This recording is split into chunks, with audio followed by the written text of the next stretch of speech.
Hello and welcome to the Half Court Press Podcast, Omaha World-Herald. I'm Wilson Moore, joined as always by Jon Walker. And John, it is March. It's March. Today is March 1st. It is the first of 31 straight days of March. I actually looked this up. That ties a record for most consecutive days of March. So we are lucky to be here. We are it's gonna be a fun month looking ahead.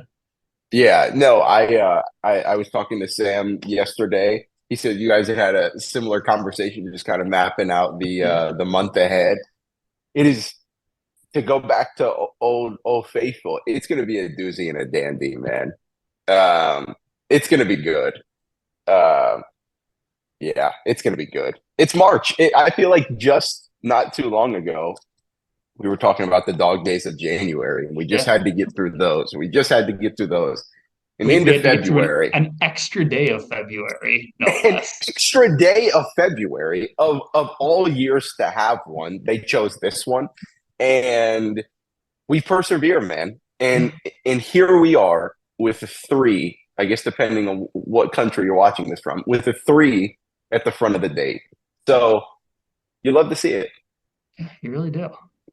And it's since we last did this, it's a fairly eventful, I think, 8 days for both Nebraska and Creighton. Both teams had a pretty solid win at home, and both teams had a difficult loss on the road.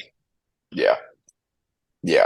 For Creighton, it was Sundays at St. John's, and then the thrashing of Seton Hall at home from beginning to end. So pretty impressive week for them. I'm sure we'll dive into the specifics here coming up. But yeah, just a good week for Creighton overall. I'm not in the camp of overreacting to the St. John's loss. All things considered, it's a quad 1 loss, and Creighton's been one of the best road teams in the country this year, so it's not like they're hurting for road wins. So yeah, I don't think I'm in camp overreact. I'll kind of say why in a little bit, but tough one for the Huskers last night. Yeah, it was coming off the heels of another good one. Yeah. I don't know. Do we want to just go in chronological order here and start with? Sure. Let's start with Minnesota then. Yeah, it was a really impressive defensive performance from Nebraska a week ago Sunday. Minnesota just couldn't buy a basket. No. It was one of those perfect storms. Nebraska played very well on defense, and Minnesota did not play well on offense. Cam Christie, one of their better 3-point shooters, he was inefficient from the floor. Dawson Garcia didn't do much, struggled with foul trouble, and it felt like a kind of trap game coming in. Nebraska had won 3 in a row. Minnesota was playing its best basketball of the year. That's the team that just 2 nights ago really hung with Illinois on the road. But Nebraska came out, set the tone defensively, and just kind of idled long enough for the offense to find its gear. Juwan Gary hit 4 3-pointers. He was huge. That was one of his better games of the season, just because he's always going to be a guy who brings energy and gets rebounds when he starts making jump shots like he was against Minnesota. Nebraska gets really hard to beat. Put Nebraska in a good position.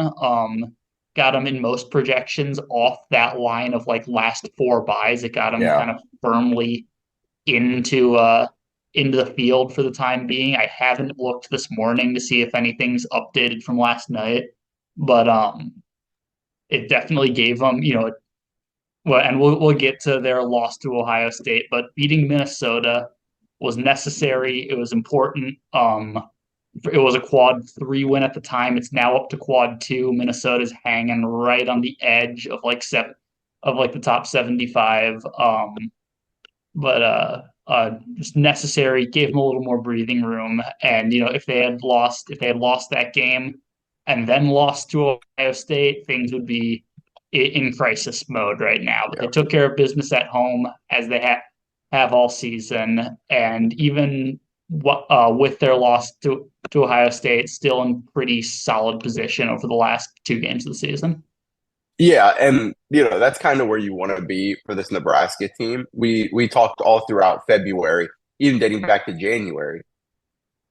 They needed to be in a position to be in a position. Like that's what they needed. And they did that like 3 weeks ago, and then they rattled off that streak. It kind of ended at Ohio State, and that's a loss you can probably live with because Yeah, one, it's on the road. I understand Nebraska's road struggles, but it's on the road. It's understandable. And Ohio State's been playing up since yeah, the three and coaching one change. since the coaching change. Yeah. So, just not the Ohio State from a month and a half ago. If some people don't realize that, so that's still a fine loss, I think. And then what are their 2 games left in the regular season? The two games left are at home against Rutgers and on the road at Michigan. Michigan. Yeah. Yep. Yep. On paper, those are two winnable games, and Yeah.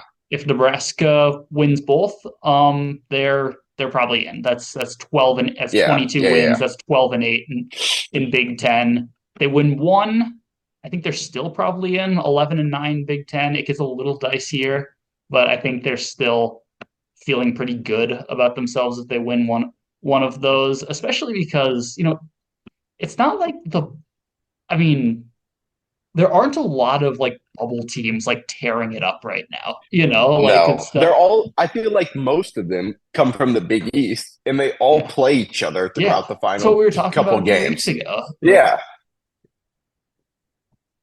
It just like cannibalizes itself in a way. Yeah, No, there's not like one team on the bubble right now that I'm like, yes, they deserve to get in because they've been playing so well yeah, over the past exactly. month. Yeah, Like it so just it's doesn't exist.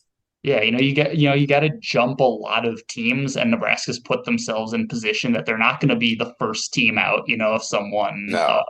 if there's a bid thief on Sunday, or if someone, or if one of those kind of borderline teams like Wake Forest, who has been playing very well, rattles Yeah. off a bunch of wins. It's no one's really separating themselves from the pack among those bubble teams, and that works in Nebraska's favor. Yeah, yeah, yeah, yeah, for sure. And I don't think, I know they had 22 wins and got left out a couple of years ago. I don't think it's the same case Yeah. because I think, and I think Sam and I might have talked about this yesterday. I genuinely think Nebraska's wins are better this year because I know they like No beat question. Purdue and Wisconsin at home and everything. And so I went back and looked at the season after Sam had said something. And I was like, yeah, like you compare the quality of those 22 wins to Yeah, these 22 wins, and it's like they deserve to be in the tournament. You can absolutely. make them an 8, 9, whatever. But they deserve to be in the tournament, IMO.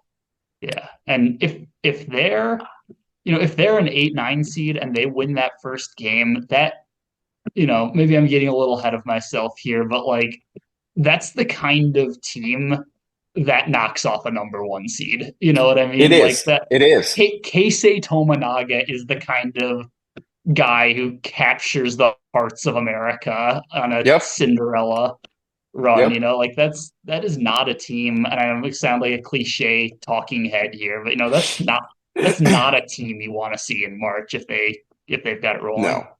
No, no, no, no, no. And I think I went to go tweet something like that a couple of days ago, like whenever they were in the AP poll, whenever they got votes in the Yeah, AP poll again. Like Nebraska just feels like the perfect Cinderella. Like Keisei Tominaga was made for March. Um, that yeah, it does.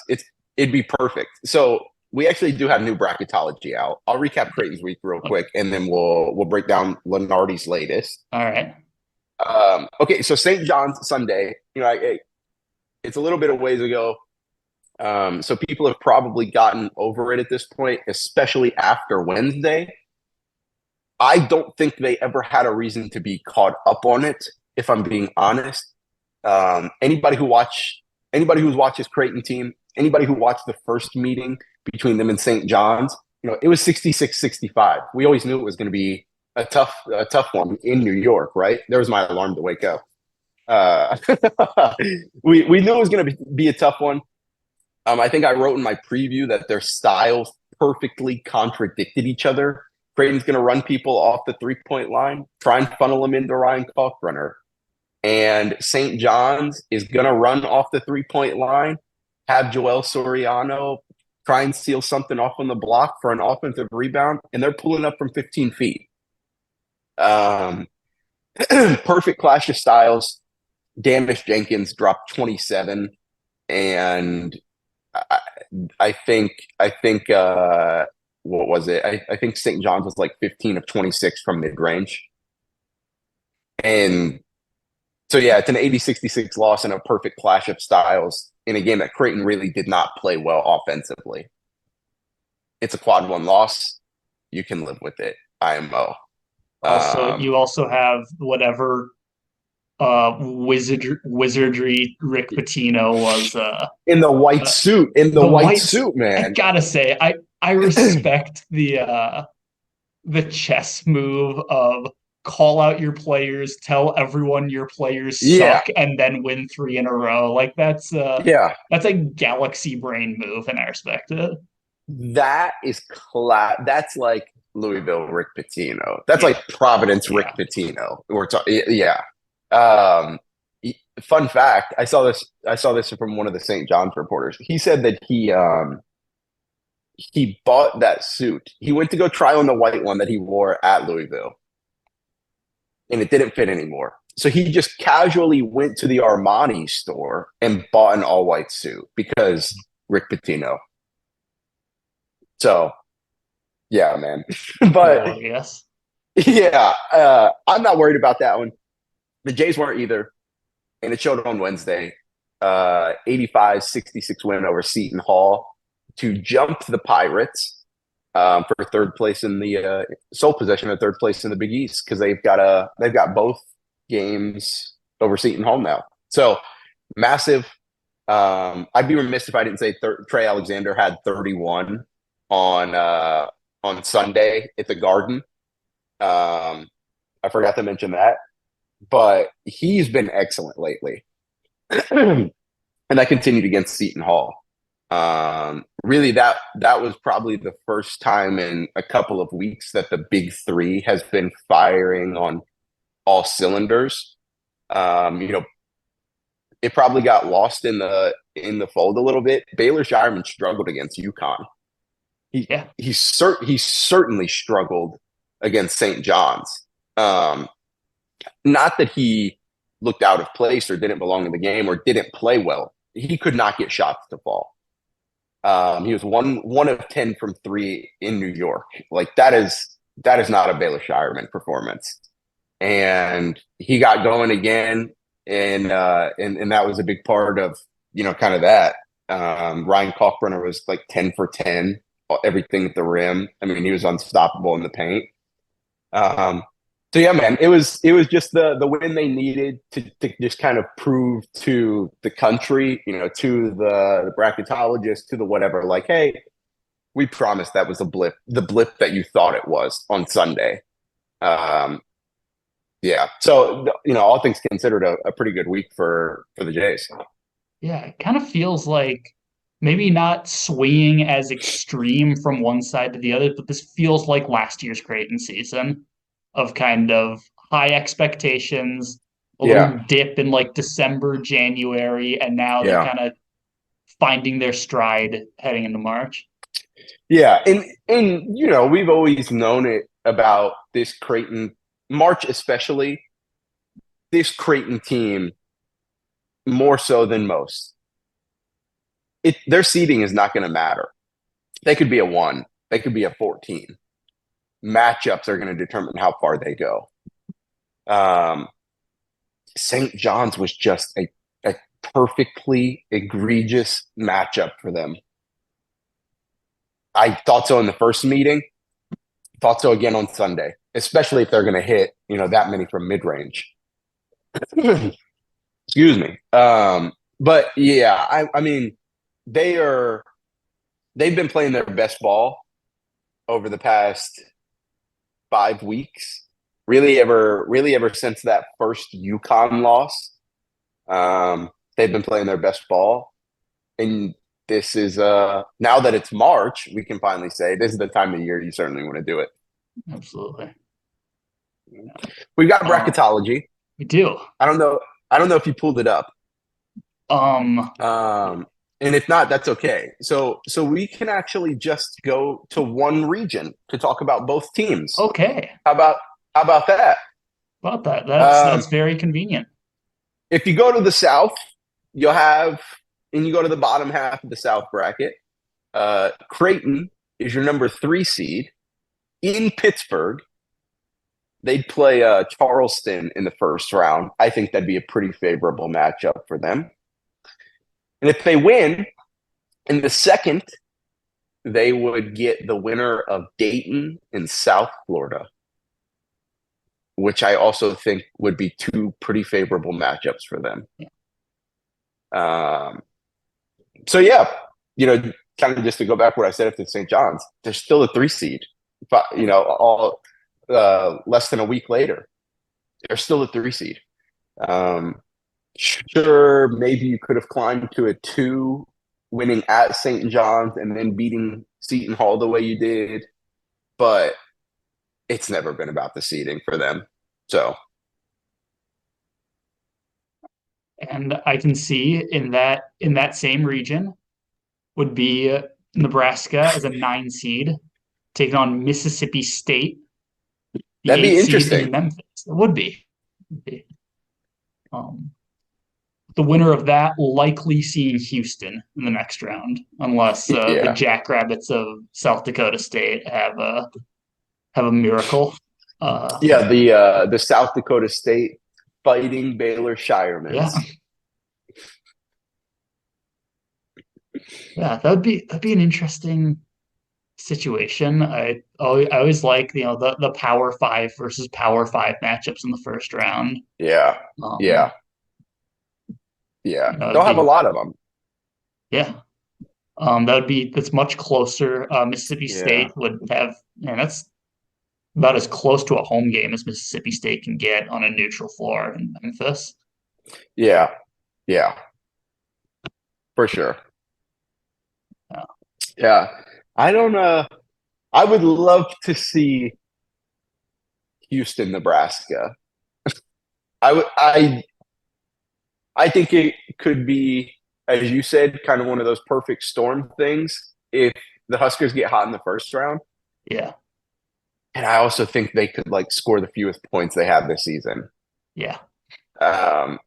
So it would be, buckle up and let's see what would happen in that matchup. Yeah, I'm interested in how well or poorly Nebraska would stay composed with the way Houston plays defense. The way Houston makes you uncomfortable and pushes ball handlers back, because one of the big things Fred Hoiberg is talking about a lot is using teams' pressure against them. And, I think with that, they would try a lot of a lot of rink mast working from the elbow, a lot of cuts from the perimeter, a lot of trying to use Houston's, get stuff going toward the basket while Houston press them outside. That's a lot easier said than done. A lot easier said. Yeah. But I'd be interested in what the X's and O's of that would look like round 2. Yeah. I don't know. That'd be what it'd come down to is teams have tried to take advantage of Houston's pressure with different leverage points all season. And really for the past however many years with Kelvin Sampson.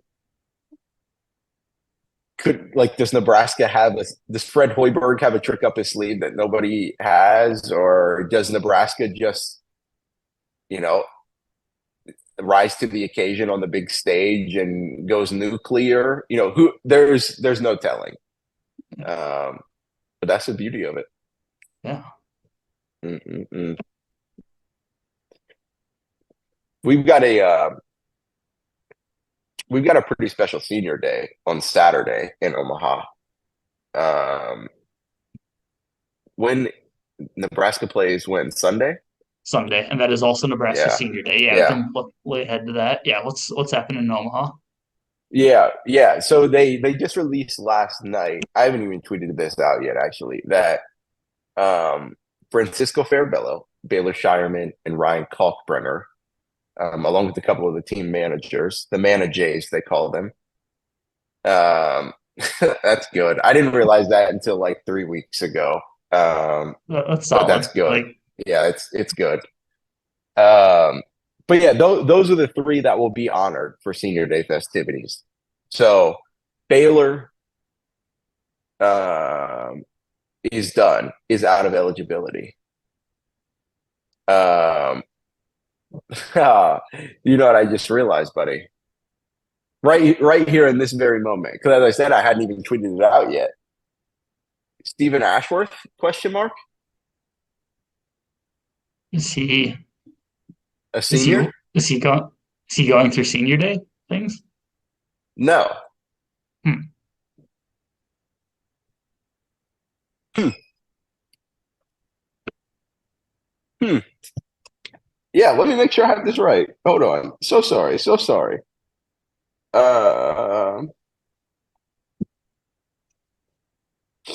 Yeah, Francisco Farabello, Ryan Kalkbrenner, Baylor Scheierman. Hmm. Hmm. Well, on this week's episode of the Half. Yeah, so that's interesting. Hadn't even thought of that. But yeah, those three are going to be honored. Ryan Kalkbrenner still has another year of eligibility to do who knows what with. He said that he'll decide after the season, or that he's taking this season one game at a time and isn't thinking about it at the moment. So, but this is it for Francisco Farabello, and not to discredit what Bello's done in his 2 years here, but maybe kind of more uniquely, Baylor Scheierman. Like this will be his last game in Omaha. In-state kid from Aurora. Everyone kind of knows the story. Went to South Dakota State, transferred, and in the Seton Hall game, actually hit a step back three as the shot clock was winding down from like 26 feet for his 1,000th point, not in his career, in a Creighton uniform, and he has been here for less than 2 seasons. So he is now the 11th men's player in Division I history to score 1,000 points at two different schools. Wow. Yeah. And we saw the thing earlier this year where he's the first player with like 2,000 points, 1,000 rebounds, 500 assists, and 300 threes. Something like that. I think that's what it is. So just like Baylor Scheierman has been an absolute unicorn in every sense of the word when it comes to college basketball players. Kind of as the martyr that, hey, these kids can play on this level too, going from South Dakota State to one of the best players in the Big East. And he's, there's countless examples of that all over the country. But, Baylor has done it at as high of a level as anybody. That's been, you could probably ask any coach in the Big East that, and they tell you the same thing. So, yeah, it'll be special for him to kind of have one last hurrah in Omaha before what I think it'd be a career in the NBA. So, Yeah. Nebraska's Senior Day. As far as we know right now, the those being honored will be Keisei Tominaga, Josiah Alec, and Jaron Boogie Coleman. that's a good And group, man. yeah, yeah. Some pretty distinct kind of paths to Nebraska careers. I think when you look at Alec, that's a dude who only played 1 year of high school varsity basketball. Isn't that nuts? And yeah, and UMKC, and then to New Mexico. It's a Lincoln guy, North Star High School, and came back for his last season of eligibility. He's been a big, kind of rebounding defense, dirty work type guy, for Yeah. Nebraska in his one season. Hoiberg and teammates have talked about his leadership.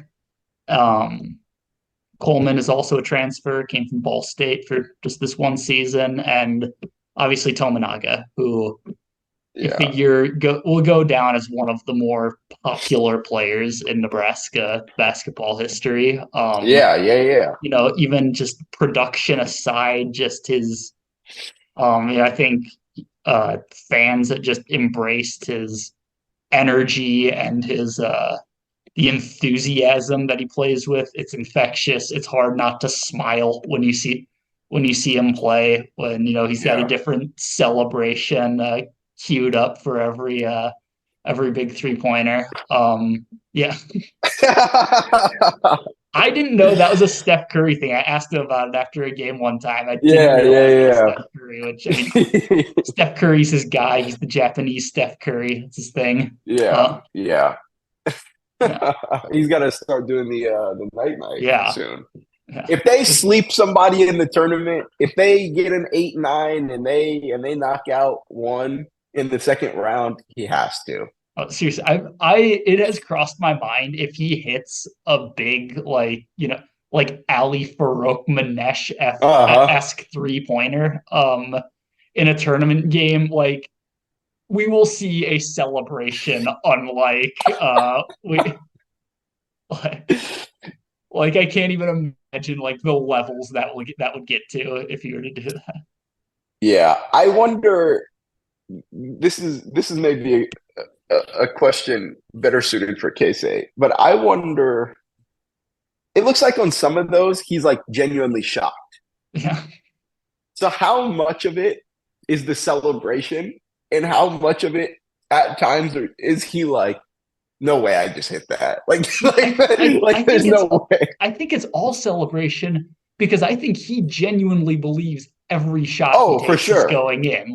Yeah, for Like sure. he shoots from the logo because he thinks he's gonna make it, and sometimes he does.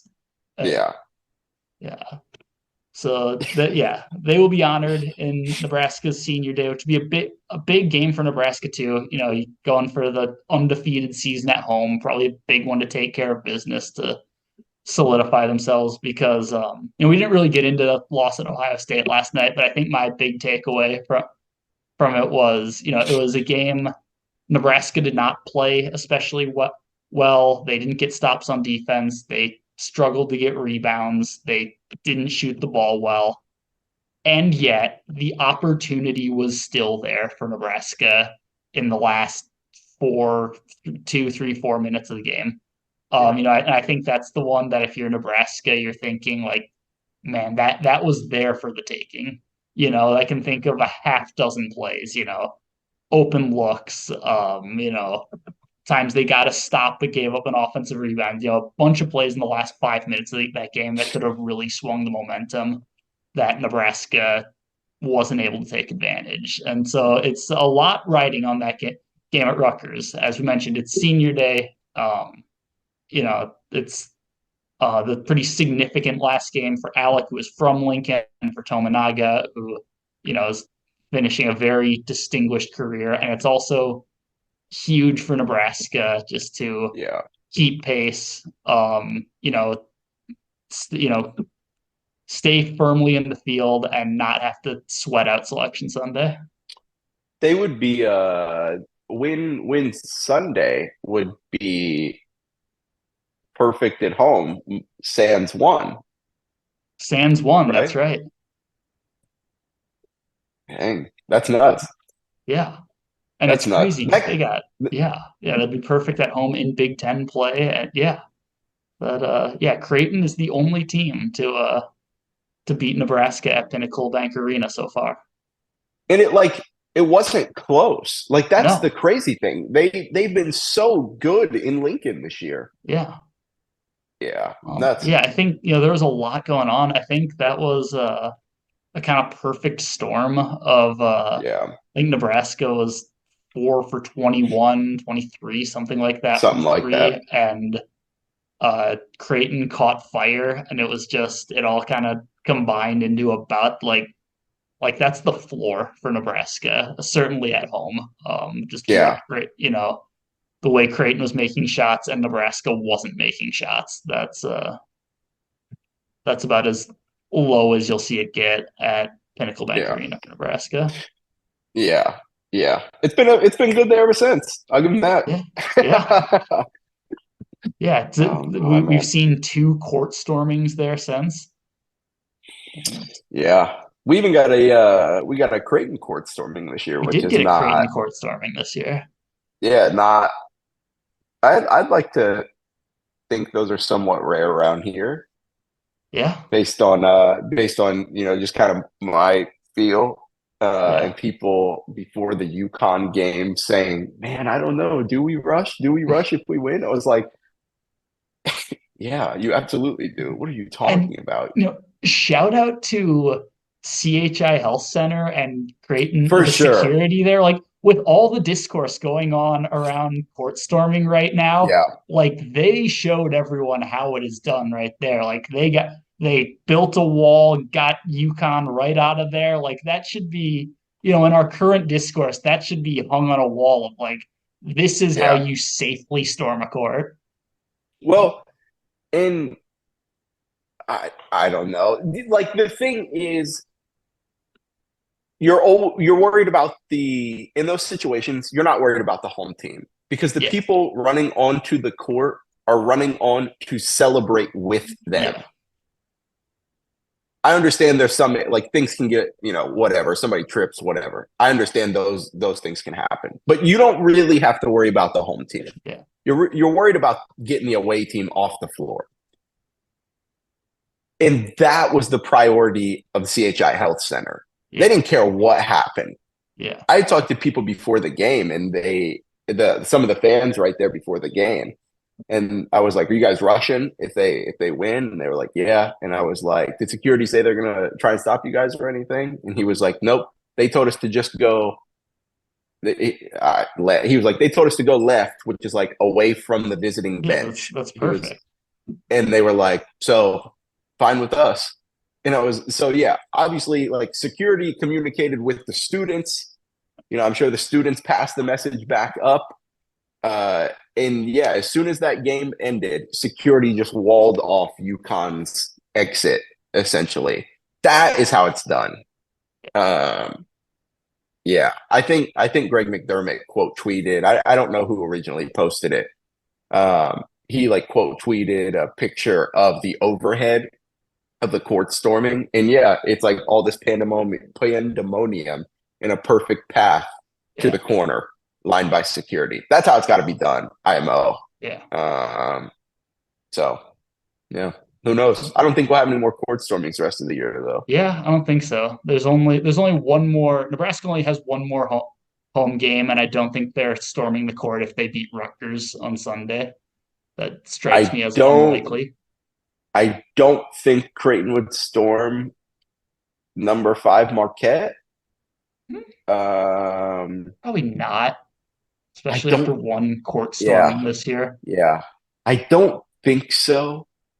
Um, but who knows? Who knows? If it's one of those, boom, it's a buzzer beater. You Yeah, know, then yeah, people would do it just in the heat of the moment. But I think Creighton's up by 7 at the end, clock's dwindling down. Like, I don't think they would storm. That'd be a pretty fun senior day, though. yeah. So who Well, knows, man? yeah. It's March.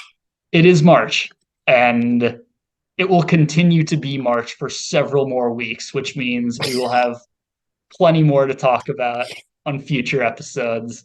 Thank you for listening to the Half Court Press podcast. See you next week.